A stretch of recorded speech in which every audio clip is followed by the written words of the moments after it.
Welcome to the Vineyard Church podcast. For more information, visit us at vkcwest.com.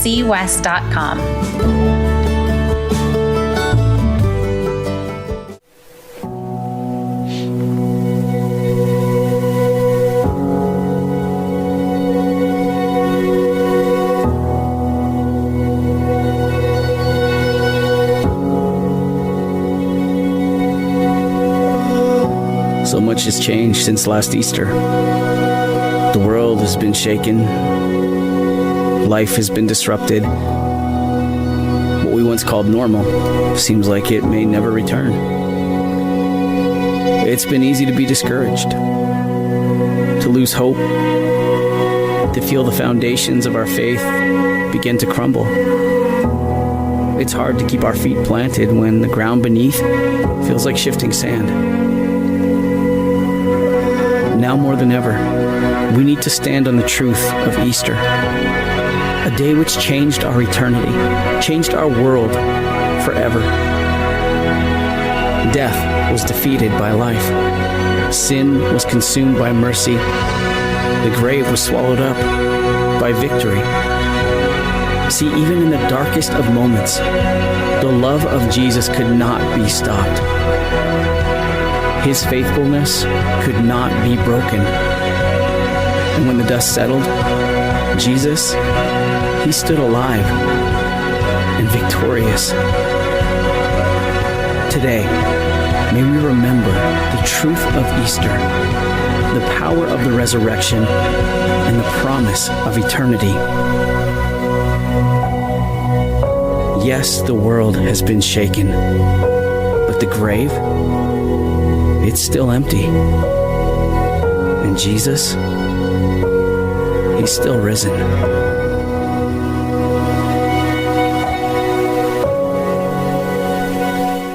Yeah, so, like you in the last year, you look for stable in the midst of this time, and you look for what's strong. And I know that for me is everything fell apart in the last year. It's like, man, the only thing that's standing, and I know from my perspective, is Jesus. Like everything else is falling around. I mean, sports weren't happening. Everything that was normal wasn't happening. And so Jesus is still risen and he's still alive again. And so as we celebrate the resurrection of Jesus today, I just want to recognize this.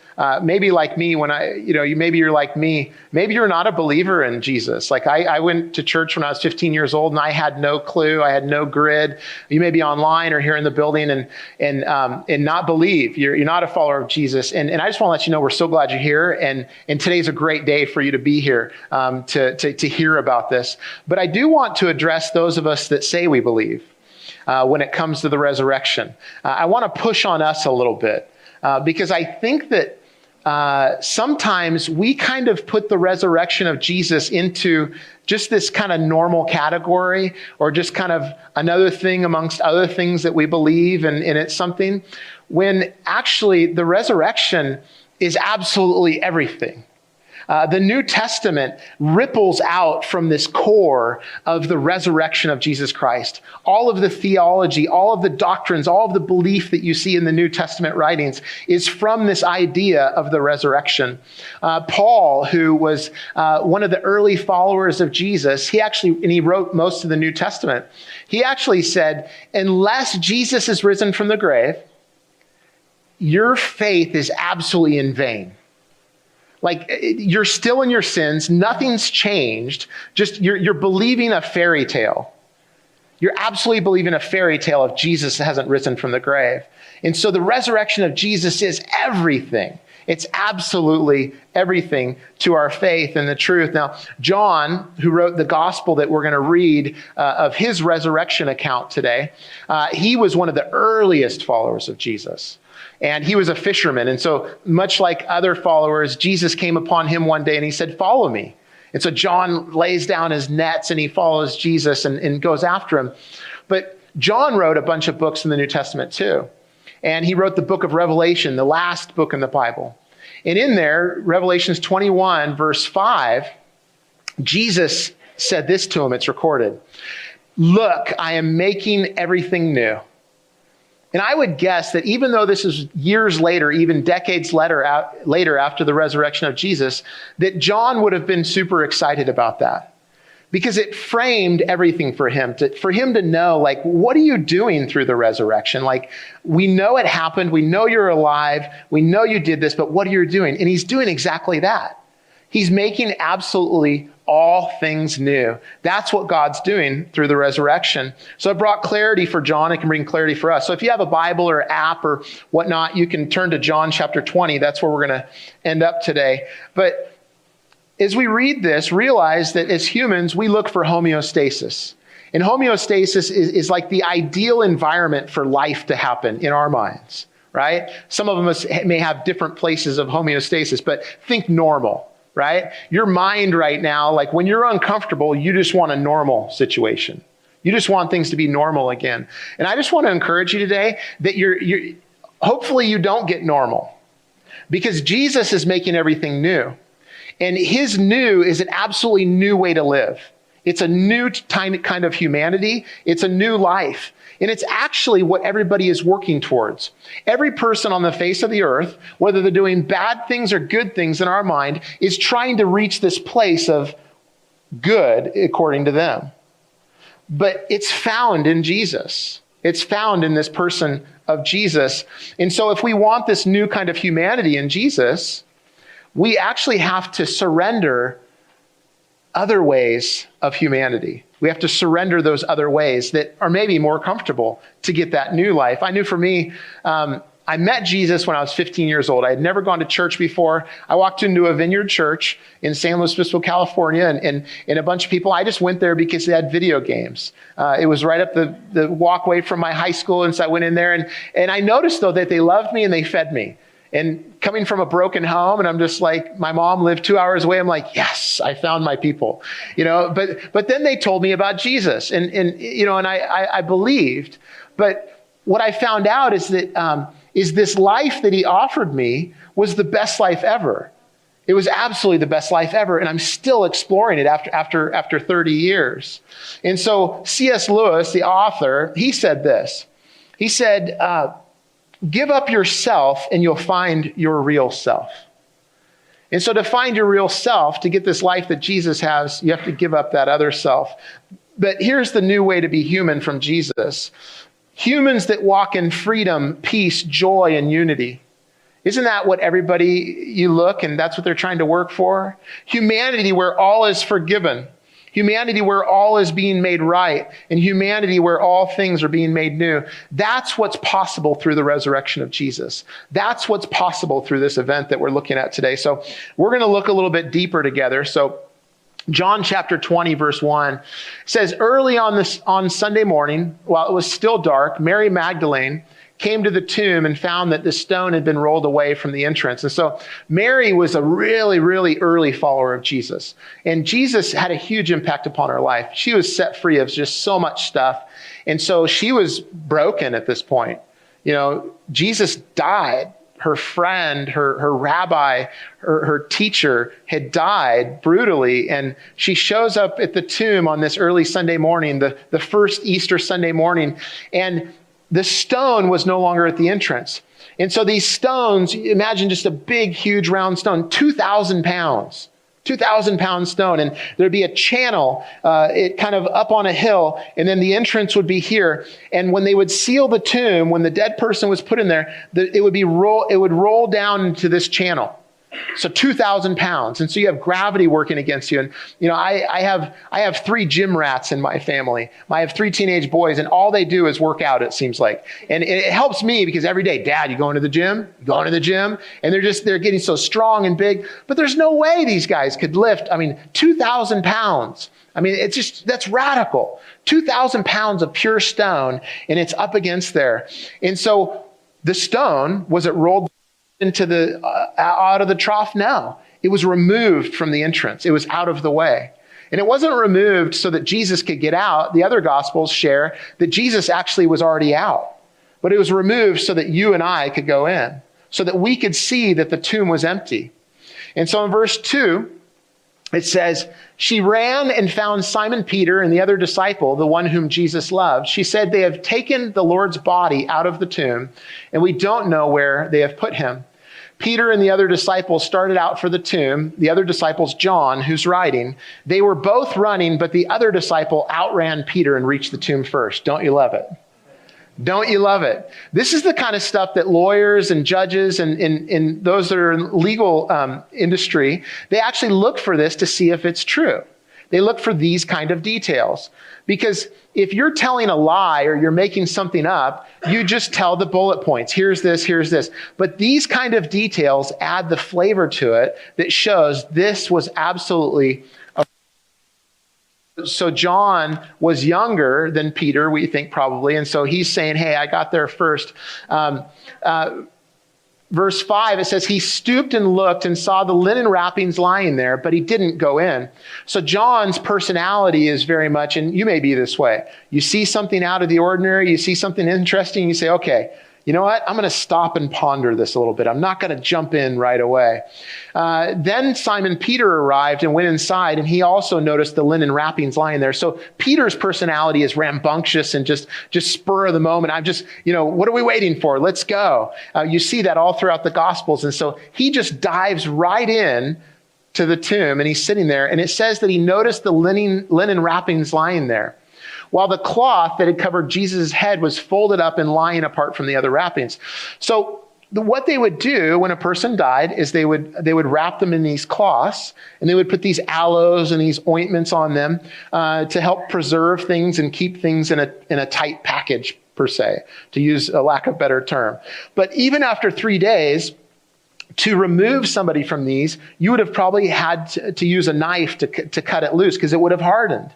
And so the picture is that you have the wrappings that would have been on Jesus from below his neck down, and then you had a separate wrapping that was about a neck's length away. And it wasn't that they were unraveled, it's just that it's as if Jesus was there and then wasn't. And that's how they were left. This is the scene that they came on. And so verse 8 and 9, it says, then the disciple who had reached the tomb first also went in, and he saw and believed. For until then, they still hadn't understood the scriptures that Jesus must rise from the dead. So this tomb, it was a rich man's tomb. Joseph of Arimathea gave his tomb to Jesus. And the opening would have been about 3 feet high and 2.5 feet wide. And so it took a commitment to go and look in there. It took commitment to go and look in. And John is the exception to most Christians during this time, the early followers, because the majority of the disciples or anybody that believed at this time, they didn't actually believe because they saw the empty tomb. I mean, that helped with the evidence. But they believed because they experienced Jesus. See, Jesus from this point, over the next 40 days, had gatherings, maybe this size, all the way up to 500 people. It's recorded history. Jesus, after rising from the grave, had groups of people that he would get together with. Every once there'd be one-on-ones that he would have, and sometimes with just his 12 disciples or 11 disciples at that point. But he would have these meetings with people. That's how they believed, because they had that experience. John, on the other hand, he believed like you and I, which is the tomb is empty. I'm looking at the evidence. Do I believe? And so that's what he looked at. Now, Jesus is alive again. He's on the loose, right? I mean, he's out and about. I mean, you may have been sick at a certain point, and after you're sick for a few days and you can't wait to get back out again. Jesus was dead in the tomb for 3 days, and he's walking back around. His disciples would have loved this more than anybody.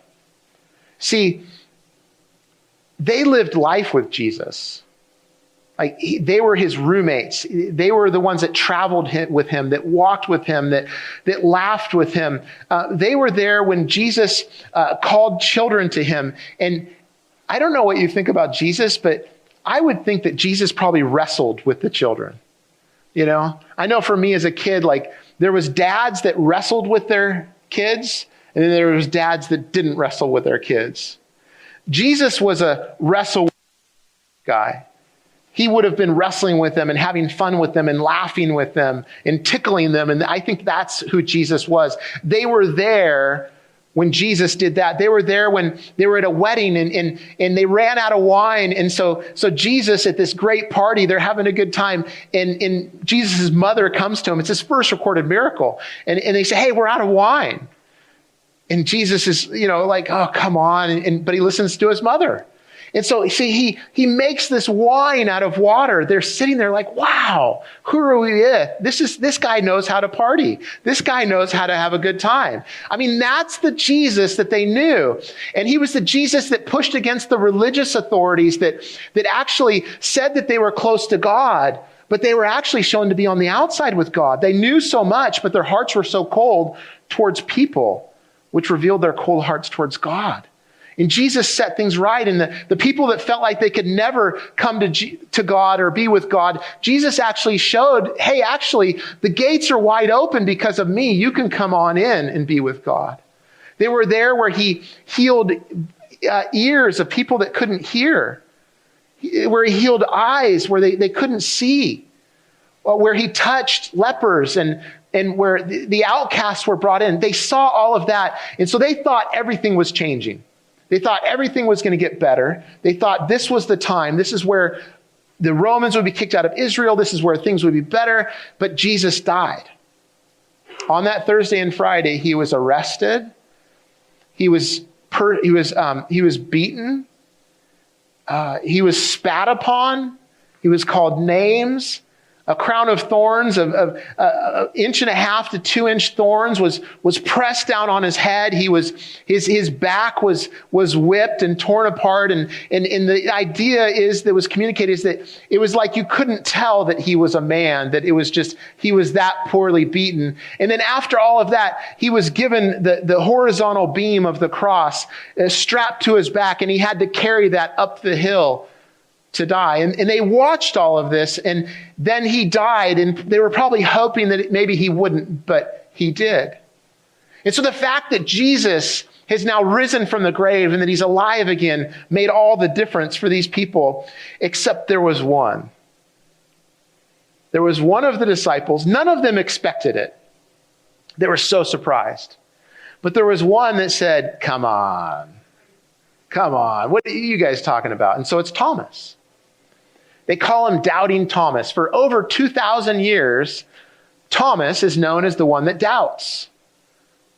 He's the forerunner of the Enlightenment of the 17th and 18th century where everything became about science and empirical and rational thinking and being a realist, and the idea that miracles don't happen because it goes against science and it goes against just even any good thinking whatsoever. So how could miracles happen?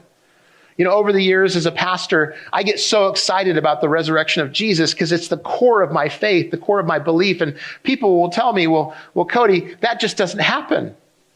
People don't rise from the dead when they're dead. And I said, exactly. That's what we're celebrating. Something impossible has happened, and only God could do it. But Thomas is like, come on, really? And so let's read about Thomas. Verse 24 of John 20, it says, one of the 12 disciples, Thomas, nicknamed the twin, was not with the others. When Jesus came, they told him, we have seen the Lord. But he replied, I won't believe it unless I see the nail wounds in his hands, put my fingers into them, and place my hand into the wound in his side. And so he wanted to test it. The problem was, though, is he had a bias. The bias is that he didn't believe it. And the number one nemesis against the scientific method is that if you have a bias, you're out. You can't have a bias for or against. That influences how you look at it. But Thomas wasn't that bad because he had another quality that was actually better. The quality of being honest. He had this quality of being honest, and he's honest about his doubts. And because he's honest about his doubts with Jesus, he experiences Jesus face to face. So 8 days later, the disciples were together again, and this time Thomas was with them. The doors were locked, but suddenly, so the idea is that Jesus walked into the room, not through the door. He has a new body, a resurrected body, a perfect body, right? Anybody need that after the donuts that I served you over there, right? That's what you're going to get for all of eternity, is a perfect body like Jesus. You get to walk through stuff. But it says, the doors were locked, but suddenly as before, Jesus was standing among them. "Peace be with you," he said. Then he said to Thomas, "Put your finger here and look at my hands. Put your hand into the wound in my side. Don't be faithless any longer. Believe." "My Lord and my God," Thomas exclaimed. What a difference from, "I will only believe if I have this," to "my Lord and my God." He worshiped him. And for a Jew of this time to do that, you better be right about what you're doing, because there's only one God and you only worship him. And he's saying, you are that one. So in verse 29, it says, "Then Jesus told him, 'You believe because you have seen me. Blessed are those who believe without seeing me.'" Hence us. Fast forward all these years. That's people today believing in that place.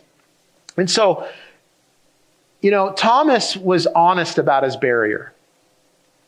He stated it. I think there's a little bit today, and I don't know, maybe us Christians have made this environment, but it seems like there's this idea that if you have doubts, that you can't believe. You're like, wait a minute, if I have doubts, I'm not going to believe. Well, as I look at the New Testament, it's actually filled with people just like you and I that believe, but they have doubts. That follow, but they're still figuring it out. And the reason you do that is a sign of the true humanity of Jesus, and actually the truth of Jesus, because he's a real person. You see, if you just subscribe to like an idea, well, then you either believe the idea or not. But if it's a person, then you get to know the person. And that's what Thomas had experienced here, is he brought this doubt, but he was honest with Jesus and he met him, and everything was changed at that point. Now, Thomas, he followed Jesus. Like, he was all in after this. He actually became the first missionary to India. He actually brought the gospel to India. And like the rest of the disciples, he gave up his life for faith in Jesus, besides John, who lived into good old age. He gave everything for him. And 5 of the many reasons to believe in the resurrection of Jesus is the empty tomb. It's still empty today. You can take a trip and you can go there with real surety that that's the tomb of Jesus. It's still empty. No one's there. The appearances of Jesus. Large crowds, up to 500, like we talked about. He was around these people. It's documented. The transformed disciples. The disciples were absolute cowards, you guys. They were absolute cowards. 11 of them. I mean, if you watch football, you would love to play this team. They were absolutely just running away from the game. They didn't want to fight. Nobody wanted the ball. Nobody was going for it. But within just a short amount of time, they were absolutely changed, and they shook up the entire world. They shook up the entire world, which that's the next thing, is the impact upon history. Look at the impact upon history that the resurrection of Jesus has had, and also the experience of billions and billions of people. So what's your part? What's my part? We read this story. We read the resurrection. What's my part? John writes in the first chapter of the same gospel, he says that all who believed, God gave them the right to be children of God. All who believe, they gave them the right to be children of God. And you say, well, wait a minute, I thought I already was a child of God. Well, there's a difference between like being a child and then like being with your parent and experiencing life with them. There's an idea with that. And so that's what it's talking about, experiencing the fullness of life that God has for you. That's all of our part. So I want to ask you, will you receive him today if you haven't received him? Will you give your life to him today if you haven't given it to him? Because it's good news. You say, good news, come on. There's all kinds of stuff I can't do, Cody. I've heard about this. Well, let me tell you this. That's what I thought too. And I pushed the limits on this. The first, coming to Christ at 15 and coming from a completely irreligious home, we never went to church, we never did anything. I pushed the limits on what this thing looks like, what I can and can't do, and it was pretty interesting. Definitely not a straight line. Still is interesting sometimes. But Jesus says that he offers life and life abundant to all people. And that's why Paul wrote this. Paul wrote this in 1 Corinthians 15. He says that here's the most important information. So like if you get anything today, or if anybody gets anything, get this. Here's the gospel. Here's the good news. That Christ died for your sins. That he was in the grave for 3 days. And then he rose from the dead. That's the gospel. That's the good news. You say, wait a minute. Died for my sins. What are you saying? What sin? The New Testament says that sin, it uses 2 words. It talks about trespassing. So, if you're hiking your favorite trail and it says this trail's closed for reparation or whatever, and you say, but I love that trail. And you walk on there. Or you're out here hunting or doing whatever and it says no trespassing. You're like, yeah, but I'm going to get something over there. And you walk in there, you trespassed. You sinned. In other words, you went against the way that it was set to be. The other word that's used speaks of like missing the mark. So you're an archer and you have 5 arrows. And you've got the bullseye and you hit 4 bullseyes, one after another. But on the 5th one, you go a little bit to the right. You miss the mark. You sin. And so Romans 3:23 says that for all have sinned and fall short of the glory of God. So what God set out, we've all missed that mark. We've all trespassed against that. To put it in another term, we have a fireplace at our house. We keep the fire in the fireplace. If we move it to the middle of the living room and put it on the carpet, things go bad, don't they? See, the place that it's supposed to be is in the fireplace. That's where it's safe. Now, do I say to the fireplace or the builder, what are you doing? Why can't I have a fire here? Why can't I just put my fire wherever I want? Well, it's going to hurt you. And so God isn't this great killjoy saying to you, oh, you can't have any fun. Everything that you want to do and that you do on your own, you're simply trying to fulfill that yourself instead of God's way. And it hurts us, though. And so it's actually a rescue of God intervening in time and space. And that's what God did. Romans 6:23 says that for the wages of sin is death or separation from God. Put it this way. Here's God's path. Here's your path. And the reason you get separation is like his path is going this way. You're going that way. It's just real simple. It's not terribly complicated. But it says that the free gift of God is eternal life with Jesus. Why? Because while we were still sinners, God sent Jesus to die for us. So he didn't wait for us to get right. He didn't wait for us to fix it ourselves. He sent Jesus when we were still messed up to make things right. As we think about this, there's no one like Jesus. No one has ever lived that's like Jesus, fully God and fully man. He's the only one that could do this. He's the only one that could make things right between God and people and between us and one another. He's the only one that can do it. And this idea of a way and God intervening as we go on our way. I was at dinner this week and I heard about Humero Medina. And he is the grandfather of a family friend. And I heard his story. His parents passed away when he was young. And so he lived with his sister in Mexico. And dirt floor, not very much food. They were very poor. And Pancho Villa, so in the early 1900s, Pancho Villa was in this revolution. And Pancho Villa recruited Humero as an enforcer. So think the 6-shooter and the leather chaps. Right? I mean, you are not joking, serious stuff. That was Humero, tough man. Well, at the end of the revolution, everything was done and he was on his way to kill a man because he wronged him during the revolution.